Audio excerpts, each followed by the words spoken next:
We're going to talk now about the Roman Empire. Here are the terms. Go ahead as always and write them down and listen for them.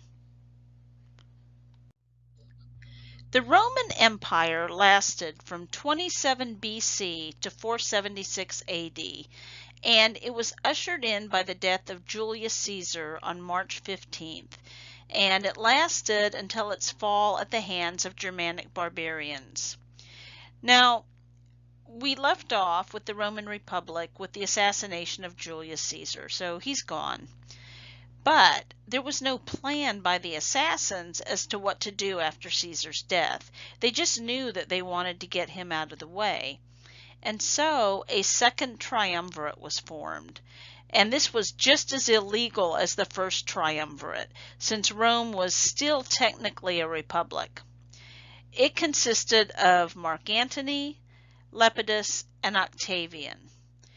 Mark Antony was Caesar's political second-in-command, Lepidus his military second-in-command, and Octavian his adopted nephew. So these three men came together and tried to work together to restore some sense of order to Rome. And they all had a connection to Caesar, as I said. Antony had Caesar's papers, Lepidus had the military connections, Octavian had the family connections. And I mentioned actually here that Octavian was his adopted nephew. Biologically, he was Caesar's nephew. Caesar adopted him as his son.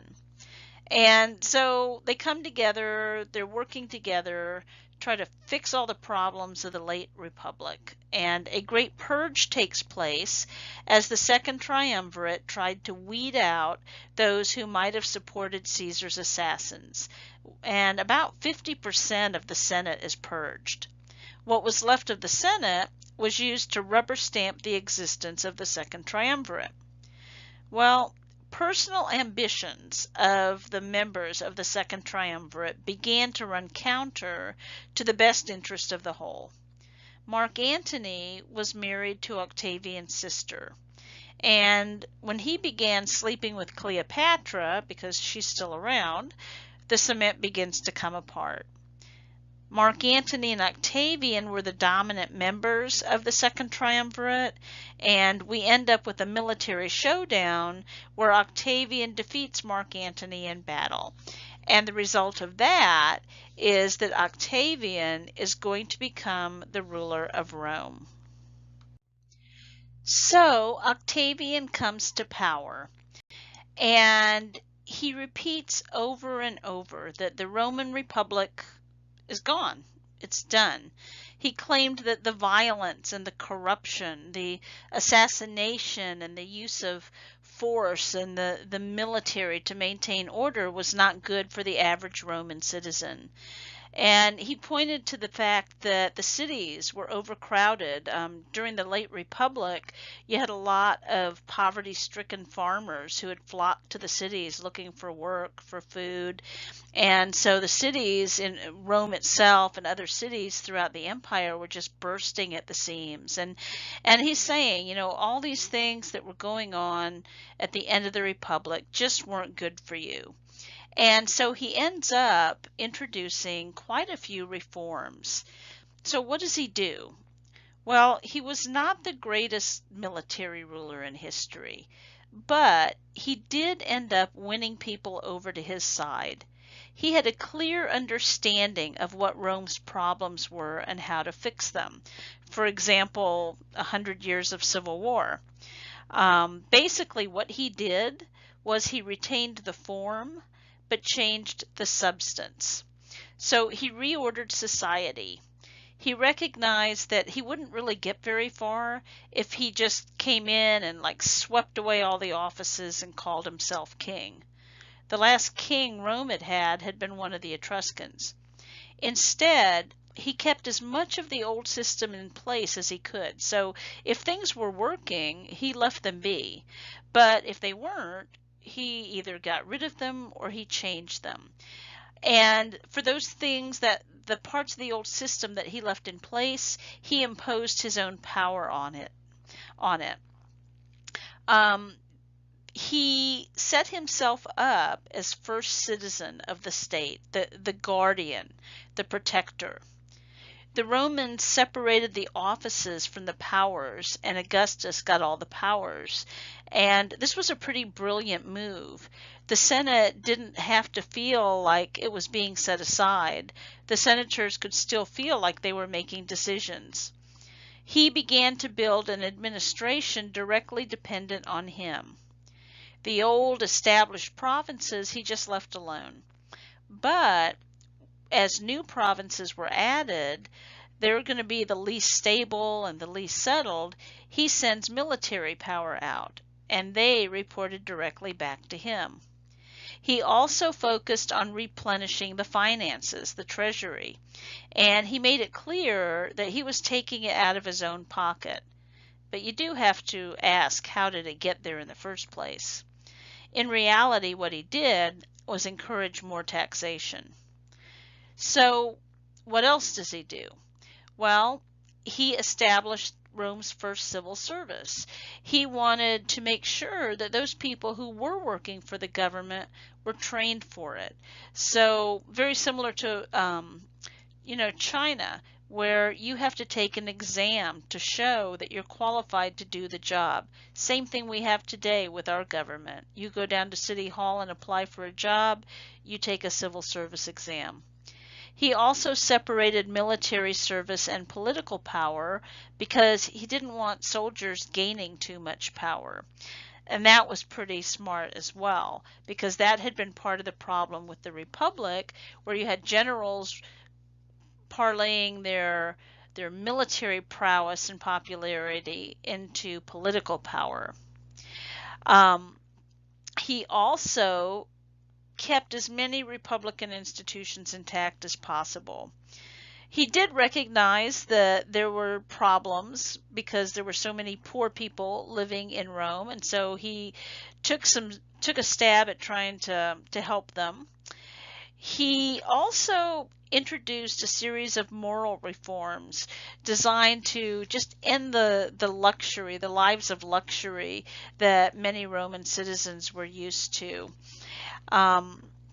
He also tried to revive faith in the old gods and the state cult, which had been done away with for the most part during the late Republic.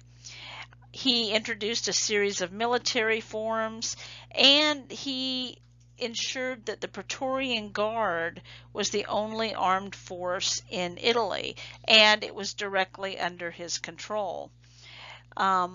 Now, he also did away with the popular assembly, which, if you recall, was the assembly to which all male citizens could come and have a voice. Why?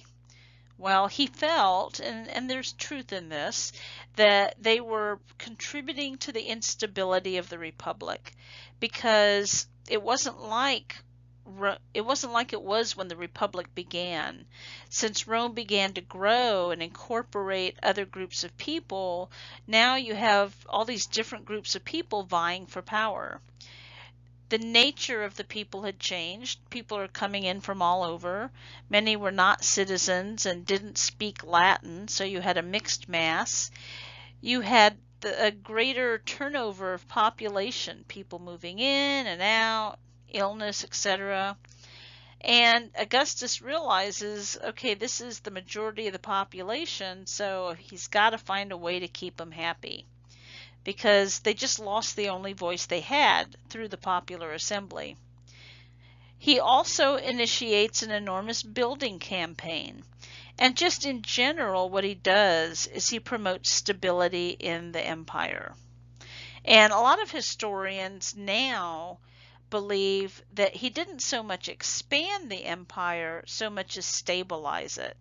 He recognized the fact that it's more important to establish stability and bring peace than to constantly expand. The government of the early empire was called the Principate, and Octavian was given the title Princeps, which meant first citizen, which, if you think about it, implies that he's really not that different from the people he's ruling. Maybe a step above, but he's still one of them. Now, he's also given the title Augustus. The senators give him this title. And this is a title that his successors will continue.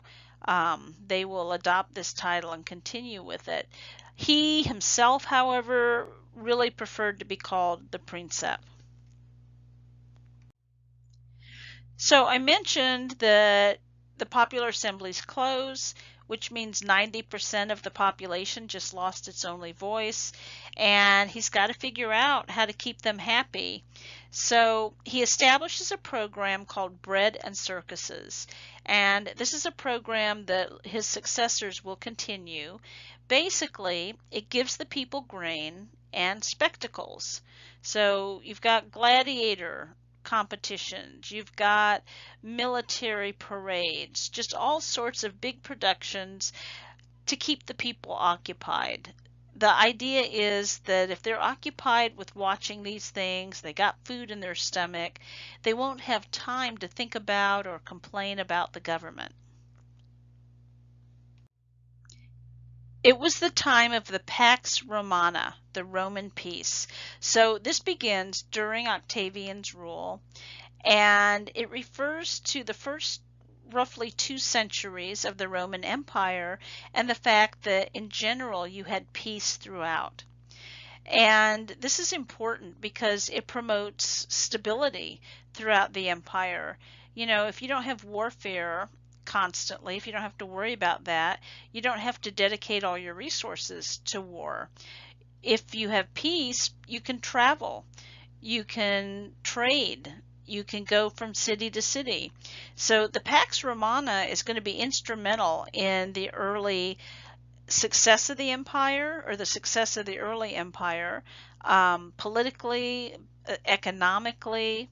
The Pax Romana is also going to contribute to the spread of Christianity because, again, since it's safe to travel, missionaries can travel from place to place without fear of being attacked. And as I mentioned, he began a massive building campaign, and he actually left Rome a much more beautiful city than what he found. He said, "I found Rome built of sun-dried bricks. I leave her covered in marble." And so he really laid a very solid foundation for the growth of the Roman Empire.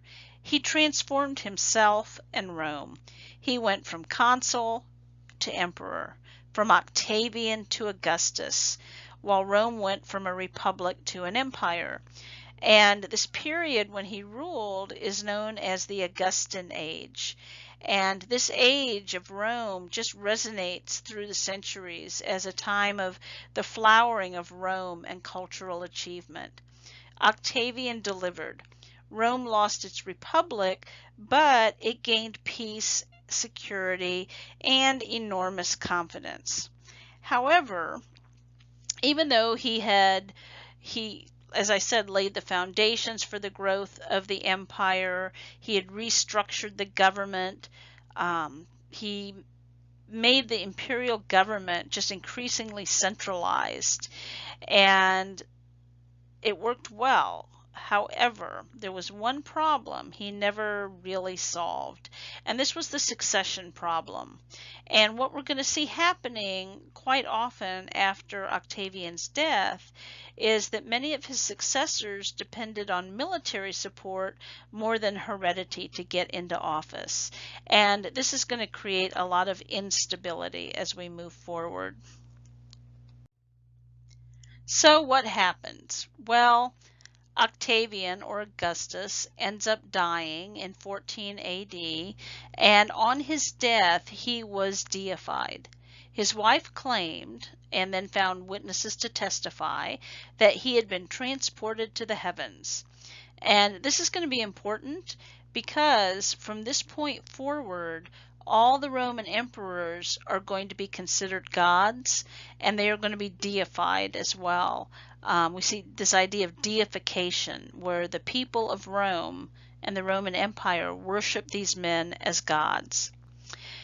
And throughout the first century, as we move forward, we see that happening even as we see the empire itself growing.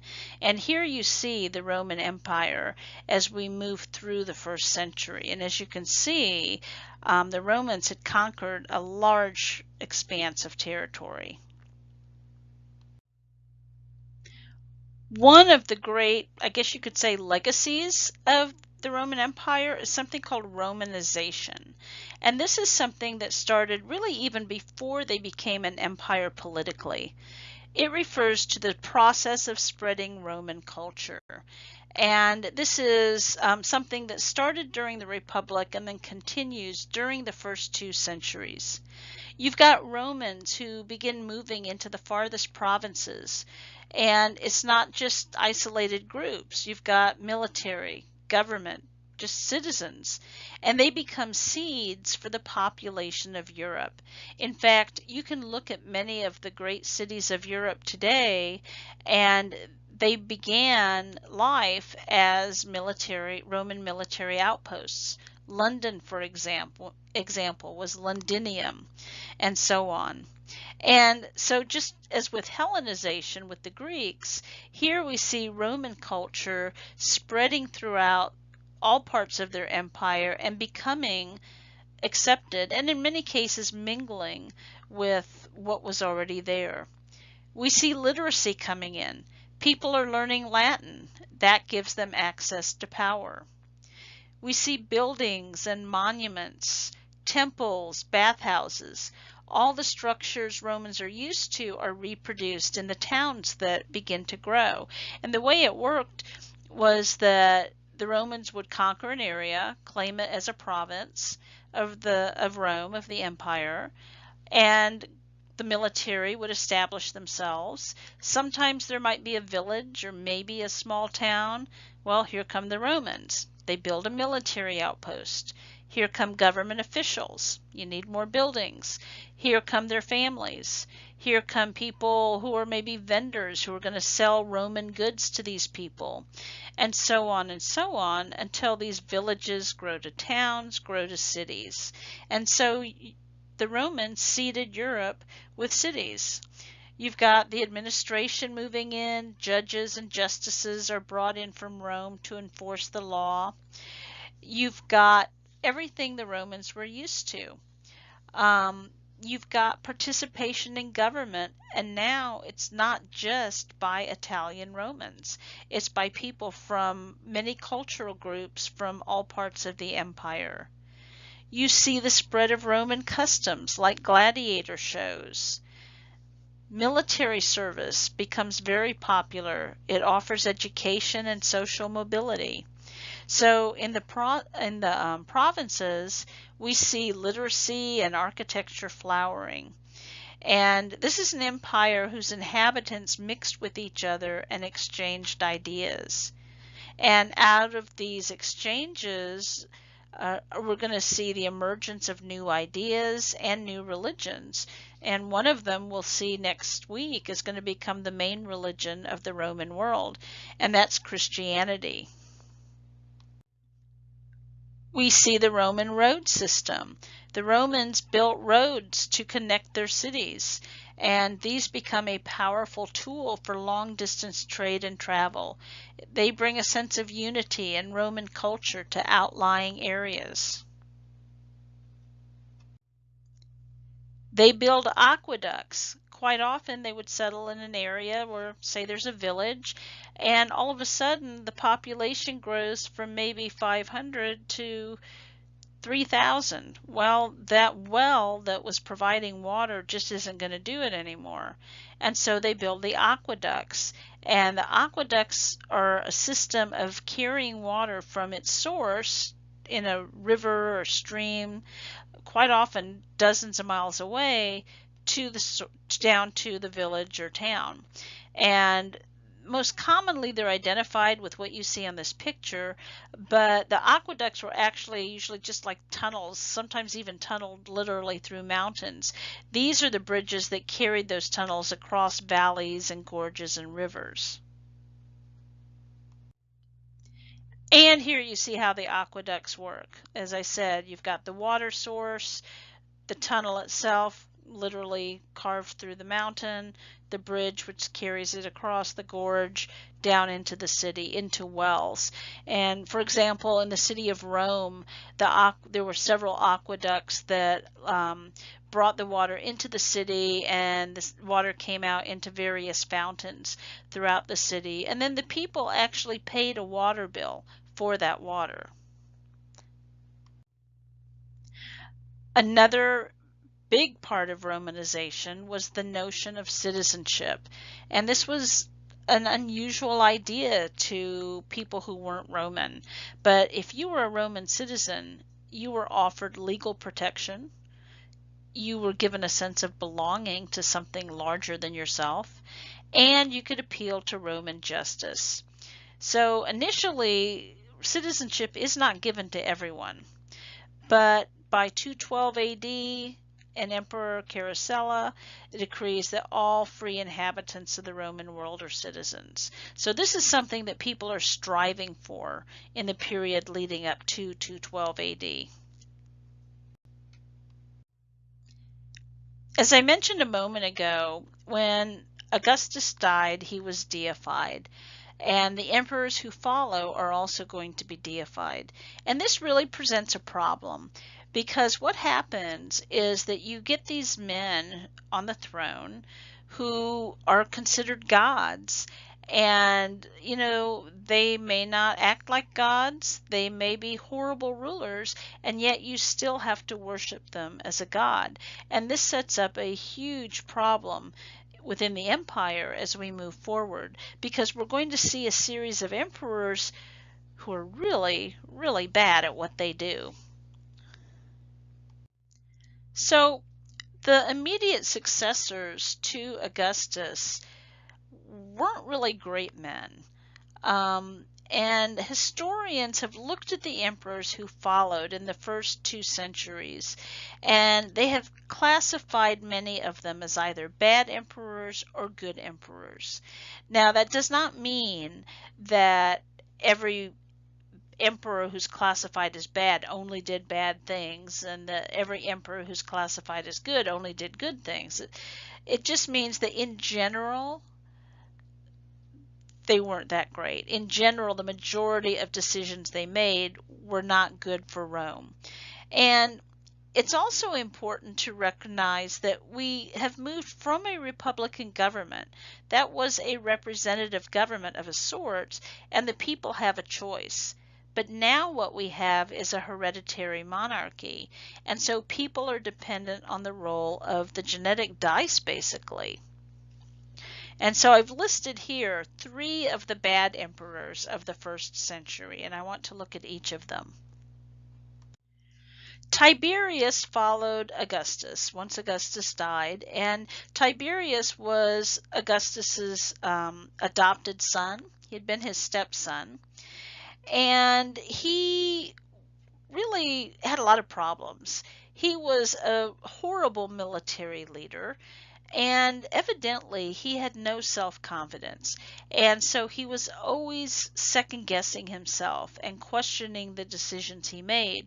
And if you think about it, that's not a good quality for an emperor or a ruler of any type. A ruler needs to make firm decisions and follow through, and Tiberius had a huge problem with that.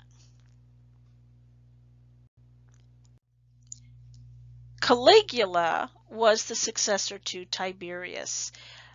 His full name was Gaius Julius Caesar Augustus Germanicus, but he was called Caligula or Little Boots.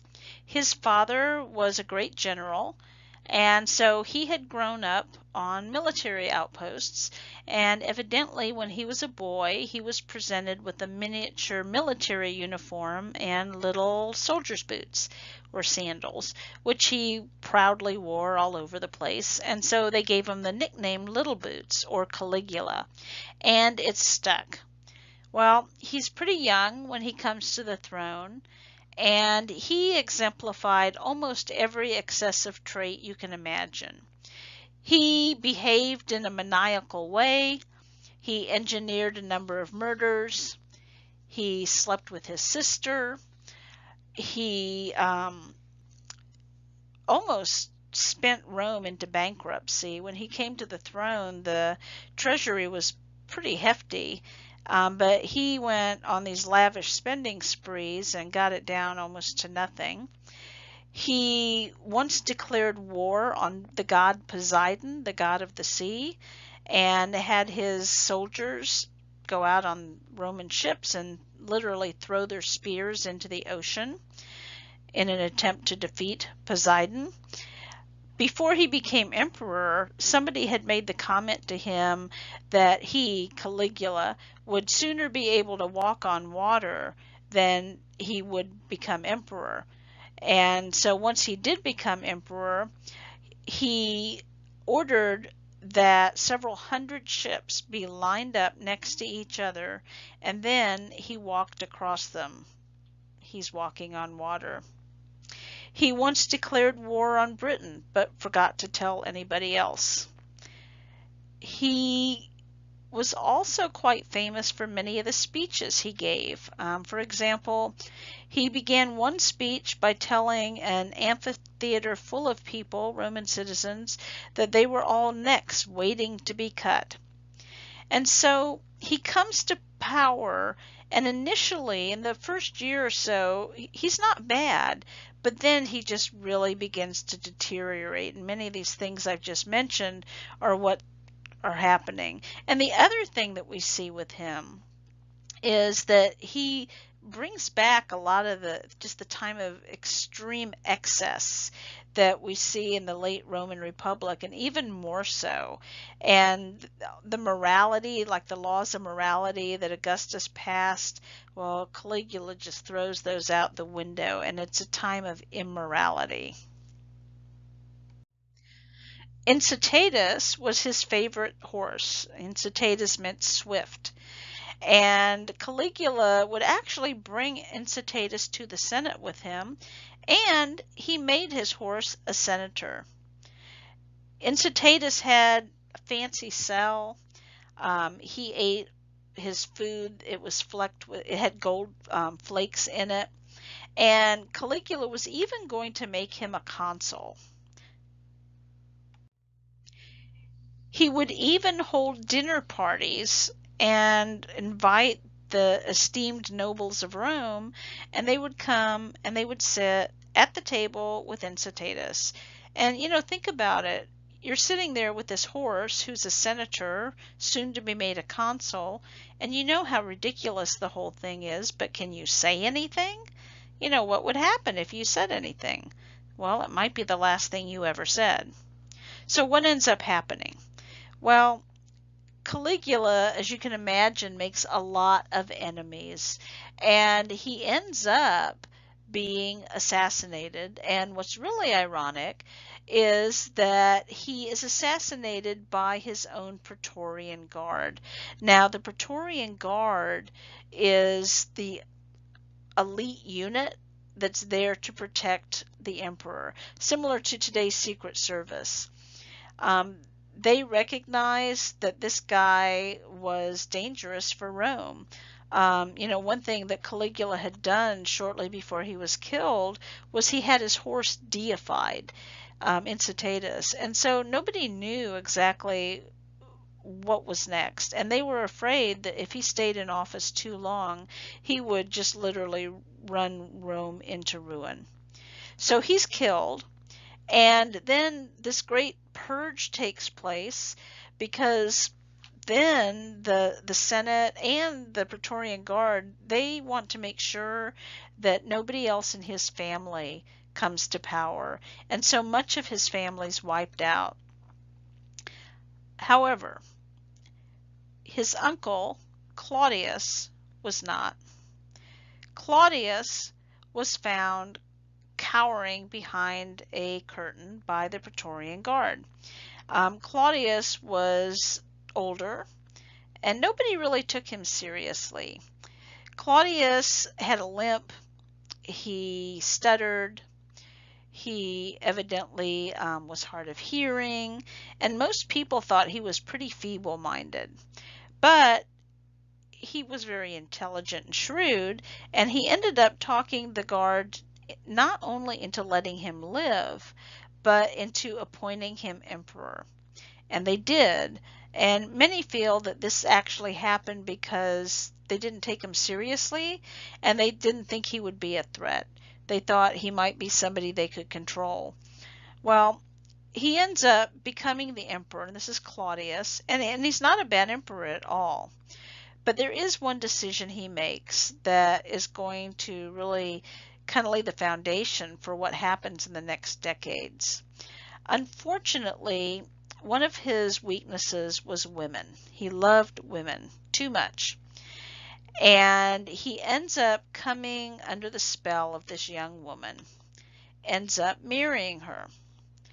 And she talks him into changing the order of succession.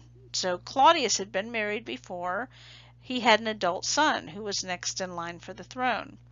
But his new young wife talks him into making it official that her son from a previous marriage will become the next emperor.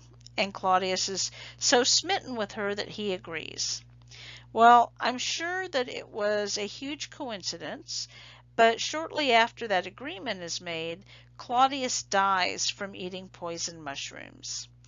And after he dies, his stepson takes the throne. So who is that stepson? Well, that stepson was Nero, one of the most infamous of the bad emperors. Nero is also fairly young when he comes to power, and he is considered to be maybe one of the worst emperors Rome ever had. His mother, who arranged for him to become emperor, I will add, was Caligula's sister. And she thought that by putting her son on the throne, she would be giving herself power too. And so evidently in the first several years that Nero was in power, she was always kind of nagging at him, give me some power, here's what you need to do, etc., until he just couldn't take it anymore. And so he orchestrated her death. She was stabbed to death. He wanted to get rid of her. But then he felt remorse. He felt very guilty about it and supposedly felt that he was haunted by her spirit for the rest of his life. Well, he was a no-talent emperor who insisted that everyone worship him. And here's some examples of some of his behavior. He once ordered a mini Olympics, or organized a mini Olympics, and then ordered all the other athletes to lose. And then he went through each of the competitions. Everybody else is losing. He receives all the accolades. He believed that he was a talented musician and artist, and so he would invite the elite of Rome to come together in like this huge room, performance room, and the doors would be locked, and then they would have to sit and spend the entire day watching him play his lyre and recite poetry, and evidently he wasn't very good, but people couldn't complain, and they couldn't leave. I read about a woman who actually went into labor and was not allowed to leave because he was performing. People would get sick and literally fall in the aisles. Didn't matter. Nero is perhaps best known for the fire that ravaged Rome in 64 AD. Now, the image has always been of Nero fiddling while Rome burned. Well, he wouldn't have had a fiddle. He would have had a lyre, like a harp, which you can kind of see in this picture. And many historians believe that he may not have even been in Rome at the time of the fire, that he might have been at his summer villa. However, those same historians also agree that he was most likely behind the fire. Why? Well, a large part of the city was destroyed. And this is prime real estate in downtown Rome. Many of the aristocrats had their large estates on this land. and now it's destroyed. And what Nero does after the fire is he levels everything and then uses that land to begin building a huge pleasure palace designed just for himself. So he builds a pleasure palace just for his own pleasure on the land owned by the aristocrats. So as you can imagine, he doesn't make a lot of fans here. And people begin looking at him and they need someone to blame. And so he realized that he needed to find somebody to get the heat off himself, so to speak. And he realized it would be advantageous to find a scapegoat to blame. So he picks a small sect of people who were operating illegally in Rome. And these were the Christians. The Christians were a good scapegoat because they refused to worship his divinity. So he has dozens of them rounded up.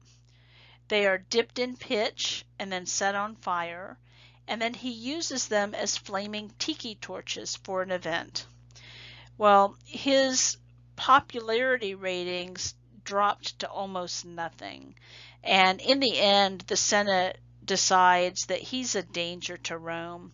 Plus, the army, the soldiers, they were angry with him because he hadn't paid them, and they revolt. And so Nero, with a trusted servant, goes into hiding and then finally ends up committing suicide.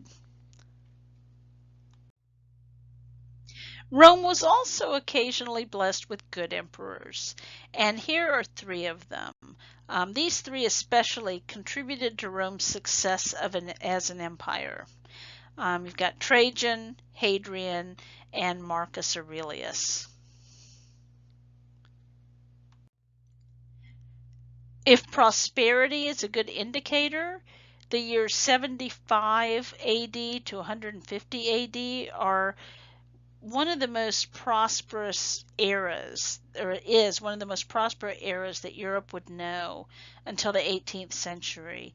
And one of the emperors responsible for this era of prosperity was Trajan. Under Trajan, Rome reached its greatest geographic extent. He had a deliberate policy to add revenue and trade to Rome through expansion. Coins that he had minted referred to him as the best of princes. He was benevolent and modest and created a true golden age. He was a great military leader. He had good relations with the Senate. Trajan chose his nephew Hadrian as successor. Now, Hadrian was also a good emperor and a meticulous administrator. He was also very popular with the army and had good relations with the Senate. He left far-flung provinces in the hands of what were referred to as client kings, and that refers to just the local rulers who used to rule. Now they still have some sort of power. He also was a great architect. He actually designed and built several buildings in Rome, and it's thought that he helped to design the Pantheon, which was like a huge temple to the gods in Rome. He also decided that Rome needed defenses against the barbarians. And so, if you look at this map, you see the empire under Hadrian. And if you look over at Britannia, that's what's today Great Britain, you see the area in red, that's Roman territory, and then to the north of that is Caledonia, which is today Scotland. And you can see where that boundary is. Well, the barbarians living to the north of Roman territory were continually trying to push their way in. And so Hadrian designed a wall that was built across the entire island to cover that entire border, and it's known as Hadrian's Wall. Here you see a remnant of the wall. This would have just been part of the foundation. The actual wall extended 73 miles across Britain from coast to coast, and the majority of the wall was built of stone. and most of it, and it depended on what building materials were available, most of them, most of the wall was about 10 to 12 feet tall and about 10 feet wide, later 8 feet wide, again, depending on the materials that were available in certain places.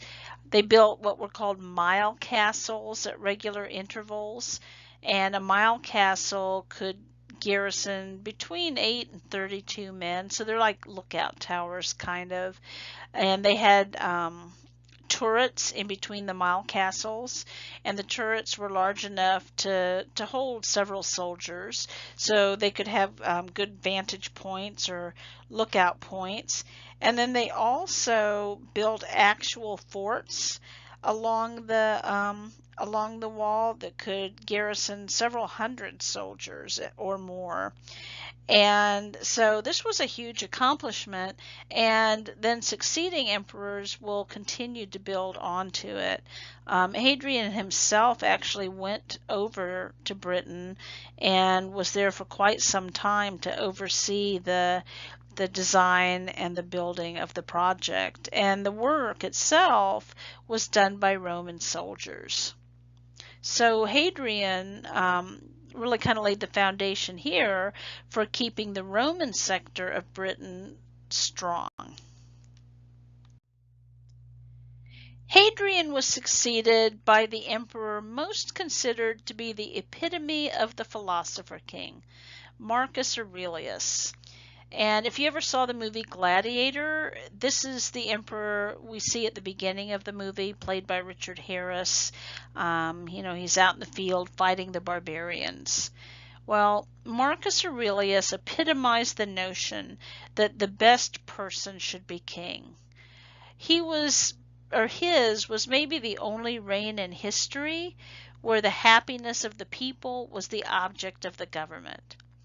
He thought a lot about statecraft, and he just really wanted to be the best ruler that he could, and he wanted to bring happiness to his people. He was a pacifist who hoped to bring peace and harmony to Rome. Unfortunately, during his reign, he faced a growing restlessness among the barbarian tribes on the fringes of the empire. He thought a lot about statecraft and how he could be the best ruler possible. And he actually wrote a book called Meditations. And the focus of this was on ruling and duty and, how to do your best. And here you see some quotes from this book. Well, Marcus Aurelius, as I said, is considered to be a good emperor and one of the best that Rome had. Unfortunately, something shifts. After the Roman army suffers several defeats at the hands of barbarian armies, Marcus Aurelius begins to wonder why the gods were frowning on his reign. Also during his reign, Rome faced some just really hard economic times because empire was expensive. We've got a plague that sweeps through the empire and just decimated the population, and just all sorts of problems. And so all of this causes Marcus Aurelius to just really question what he was doing wrong. And he began to wonder what he was doing during this period of ruling that was displeasing the gods. Now, up until his self-doubt set in, Marcus Aurelius had been one of the most tolerant rulers. Afterwards, though, he began to think that he had angered the gods by being too tolerant of other cults, and so he began to persecute the Christians. Nevertheless, though, the age of Marcus Aurelius was just a truly cosmopolitan age, full of grandeur and extravagance. After Marcus Aurelius, there's going to be a series of military coups with the strongest leader seizing power for himself. And we'll talk next week about some of the emperors who follow.